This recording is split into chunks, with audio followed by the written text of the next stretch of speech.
अब यहाँ आपसे पूछा जा रहा है कि केरोसिन और पेट्रोल का मिक्सचर जो आपस में मिक्स हो जाते हैं उसको कैसे सेपरेट करेंगे।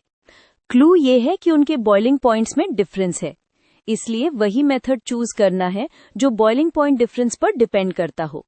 Let's use a simple diagram to make the relationship easier to see. ठीक है, सबसे पहले ये सोचो केरोसिन और पेट्रोल मिसिबल है, मतलब लेयर्स नहीं बनेंगी, तो सेपरेटिंग फनल का ऑप्शन प्रैक्टिकली आउट हो जाता है।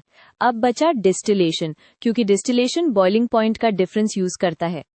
अब की रूल याद रखो, जब दो मिसिबल लिक्विड्स के बॉइलिंग पॉइंट्स का गैप काफी बड़ा हो तो सिंपल डिस्टिलेशन इनफ होती है, क्योंकि एक लिक्विड पहले बॉईल करके वेपर बन जाता है और दूसरा मोस्टली फ्लास्क में रह जाता है। यहाँ डिफरेंस 25 डिग्री सेल्सियस से ज्यादा दिया है, सो सिंपल डिस्टिलेशन चूज करेंगे। बॉइलिंग पॉइंट्स का गैप बड़ा है, इसलिए सिंपल डिस्टिलेशन सफिशिएंट है। इस प्रोसेस में हम मिक्सचर को डिस्टिलेशन फ्लास्क में हीट करते हैं। जिसका बॉइलिंग पॉइंट लोअर होता है वो पहले वेपर बनेगा। पेट्रोल का बॉइलिंग पॉइंट केरोसिन से कम होता है, इसलिए पेट्रोल पहले डिस्टिल होगा। वेपर्स कंडेंसर से ठंडे होके लिक्विड बनेंगे और रिसीवर में कलेक्ट हो जाएंगे।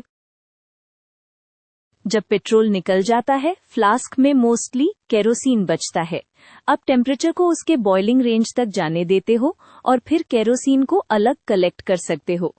थर्मोमीटर से आपको पता चलता रहता है कौन सा कंपोनेंट डिस्टिल हो रहा है, सो कंफ्यूजन नहीं होती।